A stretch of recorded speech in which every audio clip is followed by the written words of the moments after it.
These men are all Freemasons. And these are Freemasons. And so are these. He is a Mason, and so is he. They come from all walks of life, from all businesses and professions. They come from a wide variety of backgrounds and places. But they have one thing in common. They have discovered a fraternity, the Free and Accepted Masons, and they are all brothers. Welcome to Modern Freemasonry, as we give you a glimpse into the fraternity that has affected men's lives for centuries, and why I, and thousands like me, share this special brotherhood. When I first explored this great fraternity, I didn't know much about the rich histories and traditions of Masonry, but I did see the special interactions of the members of the lodge, and saw firsthand what real brotherhood was all about. These guys considered their fellow lodge members as a type of extended family, and I was impressed by the closeness they shared.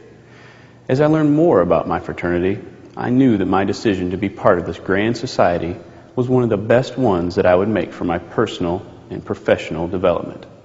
As I began to see how I fit into an organization that has affected the lives of many of our U.S. presidents, starting with George Washington, and includes some of the greatest movers and shakers of the past 300 years, I knew that I would benefit from these rich traditions, the same values and traditions that helped these men become better men, and having the same effect on me today.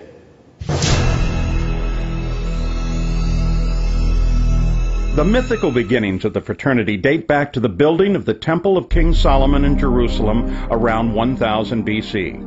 But the accepted origins of modern Freemasonry can be traced to the stonemason guilds that formed during the Middle Ages. The trade secrets of building Gothic cathedrals from massive stones without the use of mortar and with the use of geometry to turn a small drawing into an enormous structure were jealously guarded secrets. Secrets not even divulged to the priests of the churches who employed them. The guilds were developed to train masons in these skills, to enforce a standard of workmanship, and to hold their members to those high standards, as well as protect those valuable secrets. As the Gothic style of architecture lost its popularity and the common people became better educated across Europe, the Masonic guilds lost their reason for existence. But as the Age of Enlightenment dawned, a group of philosophical men saw in Masonry the ideal metaphor for character building in men. Construction of a strong, well-balanced structure, built with the assistance of many like-minded men and dedicated to God, much like the cathedrals of old. By the early 1700s, Freemasonry had changed from a guild of operative masons who actually built buildings to a character-building society of speculative masons, dedicated to taking good men and making them better. The fraternity of Free and Accepted Masons has been an integral part of culture of the civilized world throughout much of recorded history, and part of American society long before the colonists took up arms against the Crown in 1776. Many Americans don't realize that the development of America as a nation is interwoven with Masonic history, an illustration of Masonic traditions and values at work. These ideals of faith, combined with tolerance, charity and responsibility, and belief in the intrinsic goodness and equality of man, were carved into the foundation of our nation by men who first learned to practice them in a lodge. George Washington, Ben Franklin, John Hancock, James McHenry, and James Monroe were Masons. 9 Freemasons signed the Declaration of Independence, and 10 signed the Constitution, and 14 U.S. presidents have been Masons. As a Mason, I've taken advantage of the many benefits of membership, and of course I'm having a lot of fun doing it. I came to realize that my fraternity serves me in a lot of ways, some of which I didn't expect at first.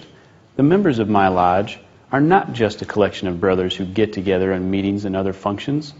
They serve as a social outlet and mentors for achieving my goals. Masonry has introduced me to business and civic leaders that I otherwise may have never known. These personal connections represent just a slice of the fraternity's benefits. My fellow lodge members are also ready and willing to help me on a personal level, as they will be for you. The fraternity's great mix of ages and backgrounds lends itself to a personal support system, an experienced group of men who help me with challenges they've faced before. And most importantly, my brothers have become lifelong friends in the fraternity experience of a lifetime. Freemasons hold true to a set of timeless values, which makes the fraternity as impacting and relevant today as it has been for centuries.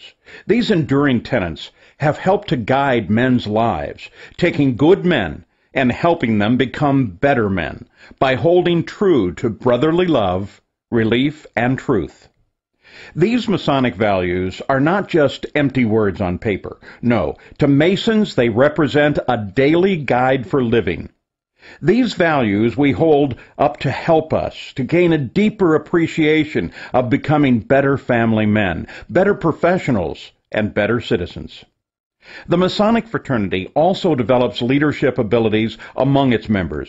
Masons can utilize and hone their abilities by serving as lodge officers, mentors, and committee leaders. But Masonry also provides many other opportunities for further involvement. All of it fun and all rewarding. But what do Masons do? Masons meet in a lodge. Its members are taught its precepts by a series of ritual dramas which follow ancient forms and use stonemasons' customs and tools as allegorical guides. These are called degrees, and you've probably heard of them before. In a Masonic lodge, a man must complete 3 degrees to become a full member. Like the old medieval guilds, he is initiated as an entered apprentice, passed to the degree of fellowcraft, and finally raised to the degree of a master mason. When you join a lodge, you'll make friends that will last a lifetime, from all walks of life and every economic and social and religious background. More than that, you will quickly find as you travel the country and the world that Freemasons are everywhere, and they share a bond with you solely because of the experience you share in common. Once a man becomes a Master Mason in his home lodge, he can enjoy further brotherhood and involvement in other Masonic organizations known as appendant bodies, including the Scottish Rite, the York Rite, and the Shrine. Because Masons are an eclectic mix of men from all walks of life, the other groups have developed over the years to enlarge upon the lodge experience. They offer deeper understanding of involved leadership as well as charitable and philanthropic activity. History, symbolism, charity, personal growth and development, friendships that last a lifetime. It's all part of this incredible worldwide fraternity. To become a Freemason, simply ask for a petition from the person who gave you this DVD. He'll assist you in filling it out and tell you when it will be considered by the lodge. He'll also ask for an initiation fee, and you'll need to give that to him when you complete your petition for membership. I can personally tell you the impact the Masonic fraternity has had on my life, even in the short time that I've been part of it, from forming a support network of caring friends, getting real-life leadership experience, and meeting men from all over who enjoy helping me succeed. And not just any men, men I call my brothers.